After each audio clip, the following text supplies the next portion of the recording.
खबर कानपुर से सामाजिक संगठनों व अधिवक्ताओं के साथ मिलकर ईवीएम के विरोध में कौशिक पार्क में से जुलूस निकालकर राष्ट्रपति को संबोधित ज्ञापन जिलाधिकारी कानपुर नगर को दिया गया। सामाजिक संगठनों के संयुक्त मोर्चा के अध्यक्ष बलराम सिंह ने बताया, भारत देश एक लोकतांत्रिक गणराज्य है और देश में चुनाव प्रक्रिया से हम लोकसभा विधानसभा के लिए अपना एक प्रतिनिधि चुनते हैं। निष्पक्ष चुनाव हो सके इसलिए चुनाव आयोग का गठन किया गया, जिसकी सबको जिम्मेदारी निष्पक्ष चुनाव कराने की होती है।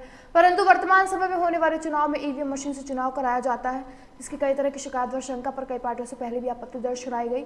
सभी ने चुनाव की निष्पक्षता पर सवाल उठाए और यहां तक सुप्रीम कोर्ट में रिट भी दायर हो चुकी है, जिसका सही वही संतोषजनक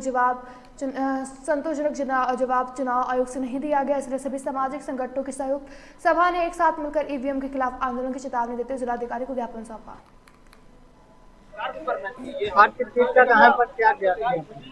आज पूरे देश में ईवीएम के खिलाफ देशव्यापी विरोध प्रदर्शन हो रहा है।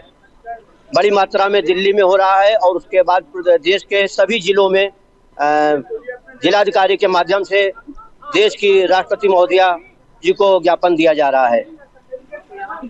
खिलाफ क्या मांग है? ईवीएम हटाओ, देश बचाओ, साफ सुथरा चुनाव हो।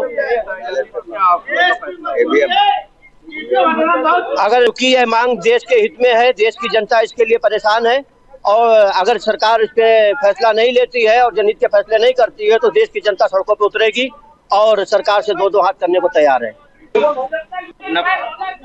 मैं देवी प्रसाद निषाद, अखिल भारतीय पिछड़ा वर्ग महासभा अध्यक्ष।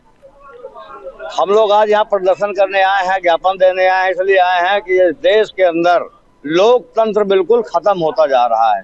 बिल्कुल तानाशाही, हिटलर का नाम हम लोगों ने सुना था, बिल्कुल हिटलरशाही चल रही है और अंग्रेजों से भी ज्यादा लोगों को दहशत पैदा किया जा रहा है और मारा पीटा जा रहा, बंद किया जा रहा। जबरदस्ती जो है ईडी और सीबीआई का डर दिखा करके, भय दिखा करके उनको अपने पार्टी में मिलाया जा रहा, उनको आंदोलन करने से विरत किया जा रहा, उनको संघर्ष करने से विचलित किया जा रहा है।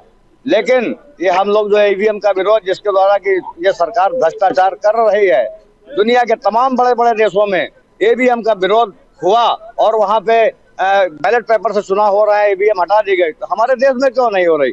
बिल्कुल सरकार की नीयत खराब इसलिए नहीं कर रही है, इसको करना चाहिए, नहीं तो ये जनता जो है इनको माफ नहीं करेगी और जनता सड़कों पर उतरेगी, संघर्ष करेगी और जनता के समझ में आ रहा है कि चूंकि ये भ्रष्टाचार कर रहे हैं इसीलिए जो है इसका ये नहीं हटाना चाहते हैं, बैलेट पेपर नहीं लाना चाहते हैं। आज यहाँ पर जिलाधिकारी महोदय के कार्यालय के सामने आज हम सब जो एकत्रित हुए हैं, पूरे देश के अंदर एक बेचैनी है। ये जो इलेक्शन चल रहे हैं सन 2014 से, वो ईवीएम के थ्रू कराए जा रहे हैं, जिससे हमारा ये मानना है, सारी जनता का मानना है कि ये निष्पक्ष चुनाव नहीं हो रहे हैं। इसमें बहुत बड़ी धांधली हो रही है और अब बर्दाश्त से चूंकि बाहर हो गया है और हम सब इस निष्कर्ष पर पहुंचे हैं कि हम 24 का इलेक्शन को बैलेट पेपर से कराने की पूरी मांग करेंगे। अब हम किसी भी तरह ईवीएम मशीन के जरिए से अपना इलेक्शन नहीं होने देंगे।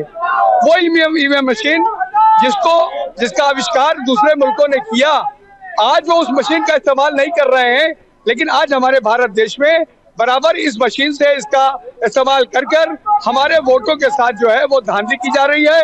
इसलिए अब हम सब इस बात के लिए मुत्तहिद होकर 142 करोड़ जनता इस बात के लिए पूरी तरह से फैसला कर चुकी है कि अब हम 24 का इलेक्शन बैलेट पेपर के जरिए से मांगते हैं। इसी मांग को लेकर आज हम लोग यहाँ पर अपना ज्ञापन देने आए महामहिम राज्यपाल महोदय को।